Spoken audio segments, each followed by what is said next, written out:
E esse, inclusive, ainda falando de Joinville, foi o primeiro final de semana do novo decreto que restringiu principalmente o horário de funcionamento de bares e restaurantes em Joinville.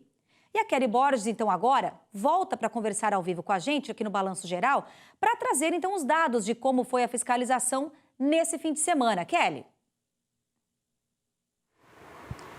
Então, Sabrina, eu estava batendo um papo rapidinho aqui antes de entrarmos ao vivo e o Jack voltou a jogar e tem muita gente que parece que entendeu que também podia acontecer aquela rachinha ali, né, no final de semana. Foi isso que aconteceu. Vocês conseguiram identificar locais aí que aconteceu aglomeração e as pessoas estavam todo mundo jogando bola no final de semana. Boa tarde, Edilane. Boa tarde.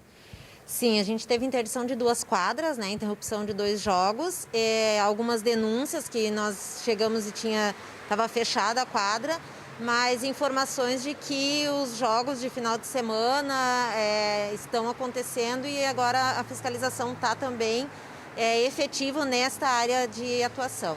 Em relação ao decreto, vale a gente lembrar que ele começou a entrar em vigor no sábado e você estava até me dizendo que imaginava que as pessoas, talvez, por ter começado no final de semana, não estavam prontas, preparadas ou não tiveram conhecimento em relação a ele.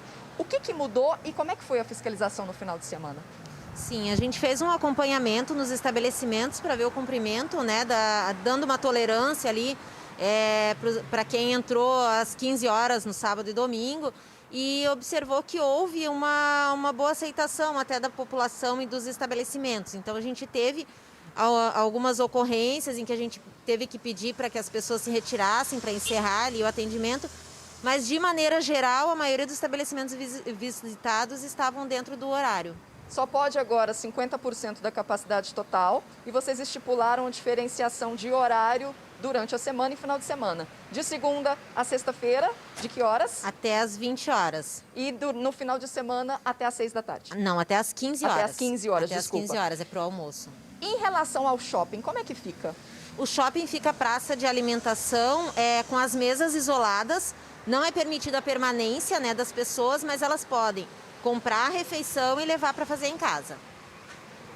Em relação, por exemplo, então, a essas atividades esportivas, né? Porque não está especificado exatamente nesse novo decreto que foi publicado no sábado, mas as regras de comércio e todas as outras continuam as mesmas. Sim, continuam vigentes, né? Tem portarias editadas pelo Estado, inclusive, proibindo esse tipo de atividade. Existe uma portaria liberando a atividade profissional, né? Alguns treinos individuais e agora também a profissional. Mas o esporte amador ele não está liberado, nem mesmo os treinos. Muito obrigada, Edilane, pelas informações. Vale a gente destacar aqui, eu comentei agora há pouco de comércio, inclusive a CDL, ela sugeriu que os empresários mudassem o horário de funcionamento para fazer com que os ônibus tivessem menos pessoas circulando neles no horário de pico. Então, eles sugeriram que, a partir de hoje, esses empresários começassem a trabalhar às 10 da manhã e estendessem o horário aí, que entrassem mais tarde, né? E estendesse até às 8 horas da noite. E, segundo a assessoria de imprensa da CDL, muitos quiseram aderir, mas não chegou a 100% de adesão, então, o que foi proposto.